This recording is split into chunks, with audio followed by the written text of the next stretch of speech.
തിരുവനന്തപുരത്താണ് താരം ജനിച്ചത്. എങ്കിലും രേഖ രതീഷ് വളർന്നത് ചെന്നൈയിലാണ്. താരത്തിന്റെ മാതാപിതാക്കൾ ചലച്ചിത്ര രംഗത്തുള്ളവരായിരുന്നു എന്നത് തന്നെയാണ് ഇതിന്റെ കാരണം. ഡബ്ബിംഗ് ആർട്ടിസ്റ്റായ രതീഷാണ് താരത്തിന്റെ അച്ഛൻ. നാടക നടിയും സിനിമാ നടിയും ഡബ്ബിംഗ് കലാകാരിയുമായിരുന്ന അമ്മ രാധാമണിയുടെ പാത പിന്തുടർന്നാണ് താരം സിനിമയിലേക്ക് എത്തിയത്. 3 സഹോദരങ്ങളാണ് താരത്തിനുള്ളത്. വളരെ കുഞ്ഞിലെ, അതായത് 4-ാം വയസ്സിൽ തന്നെ അഭിനയത്തിലേക്ക് എത്തിയ ആളാണ് രേഖ രതീഷ്. ഉന്നൈ നാൻ സന്ദിത്തേൻ എന്ന തമിഴ് TV പരമ്പരയിൽ രേവതിയുടെ ബാല്യകാലം അവതരിപ്പിച്ചുകൊണ്ടാണ് താരം സ്ക്രീനിലേക്ക് എത്തിയത്. ക്യാപ്റ്റൻ രാജുവാണ് രേഖയെ സീരിയലിലേക്ക് കൈപിടിച്ച് കൊണ്ടുവന്നത്. 4-ാം വയസ്സിൽ അഭിനയ ജീവിതം ആരംഭിച്ച താരം തന്റെ 14-ാം വയസ്സിലാണ് ആദ്യമായി മലയാളത്തിലേക്ക് എത്തിയത്. ശ്രീവത്സൻ സംവിധാനം ചെയ്ത നിറക്കൂട്ടുകൾ എന്ന സീരിയലിലാണ് രേഖ രതീഷ് മലയാളത്തിൽ അരങ്ങേറ്റം കുറിച്ചത്. പിന്നീട് മനസ്സ് എന്ന ഒരു സീരിയലിലും അഭിനയിച്ചു.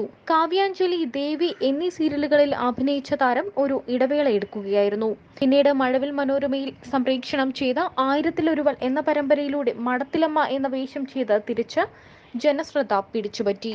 അഭിനയ രംഗത്ത് തന്റെ അഭിനയ മികവും കഴിവും വളരെയധികം പ്രദർശിപ്പിക്കാൻ അവസരം കിട്ടിയ നടിയാണ് രേഖ രതീഷ്. തന്റെ കഥാപാത്രങ്ങളിലെല്ലാം താരം തന്റേതായ കയ്യൊപ്പ് പതിപ്പിച്ചിട്ടുമുണ്ട്. അഭിനയ ജീവിതത്തിൽ ഉയർച്ച താഴ്ചകളൊക്കെ ഉണ്ടായിട്ടുണ്ടെങ്കിലും സീരിയലിൽ ശ്രദ്ധ നേടാൻ തുടങ്ങിയതോടെ പിന്നീട് താരത്തിന് കയറ്റം മാത്രമാണ് ഉണ്ടായിട്ടുള്ളത്. എന്നാൽ സ്ക്രീനിലെ താരത്തിന്റെ ജീവിതം വളരെ നന്നായി പോകുമ്പോഴും താരത്തിന്റെ സ്വകാര്യ ജീവിതം എപ്പോഴും തകർച്ചയിലായിരുന്നു. അച്ഛനും അമ്മയും വേർപിരിഞ്ഞതോടെ വല്ലാത്ത അരക്ഷിതാവസ്ഥയിലൂടെയാണ് നടി കടന്നുപോയത്. 18-ാം വയസ്സിൽ നല്ലൊരു സിനിമയിൽ താരത്തിന് അവസരം ലഭിച്ചു. താരത്തിന്റെ കരിയർ തന്നെ മാറാൻ സാധ്യതയുണ്ടായിരുന്ന ഒരു അവസരം. എന്നാൽ തന്റെ കാമുകനെ വിവാഹം കഴിക്കാനായി രേഖ ആ അവസരം നിരസിക്കുകയായിരുന്നു. എന്നാൽ ആ ബന്ധത്തിന്റെ ആയുസ് വെറും മാസങ്ങൾ മാത്രമായിരുന്നു. അഭിനയമോ ഒന്നും മനസ്സിലില്ലാതെ ഒരു സാധാരണ കുടുംബിനിയായി ജീവിക്കാനാണ് ആഗ്രഹിച്ചത് രേഖ. എന്നാൽ പ്രതീക്ഷകളെല്ലാം തെറ്റിച്ചുകൊണ്ടാണ് രേഖയുടെ ജീവിതം മുന്നോട്ട് പോയത്. 18-ാം വയസ്സുള്ളപ്പോൾ യൂസഫിനെ വിവാഹം ചെയ്തെങ്കിലും ദാമ്പത്യം അധികകാലം നീണ്ടുനിന്നില്ല. ആ ബന്ധം വേർപെട്ടതിനു പിന്നാലെ രണ്ടാമത് നടൻ നിർമ്മൽ പ്രകാശിനെ താരം വിവാഹം ചെയ്തു.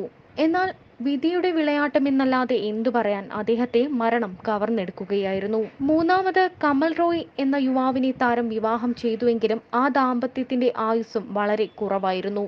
പിന്നീടുണ്ടായ വിവാഹം ഏറെ ചർച്ചയായിരുന്നു. മറ്റൊരു യുവതിയുടെ ഭർത്താവിനെയാണ് താരം പ്രണയിച്ച് വിവാഹം ചെയ്തത് എന്ന തരത്തിൽ പല വിവാദങ്ങളും വിമർശനങ്ങളും നേരിട്ടിരുന്നു. ആ 4-ാമത്തെ വിവാഹം അഭിഷേകുമായിട്ടായിരുന്നു. ഈ ബന്ധത്തിൽ അയൻ എന്നൊരു ആൺകുഞ്ഞുമുണ്ട് രേഖയ്ക്ക്. ഈ വിവാഹം വേർപിരിഞ്ഞോ ഇല്ലയോ എന്നുള്ള കാര്യത്തിൽ ഇപ്പോഴും വ്യക്തതയില്ല.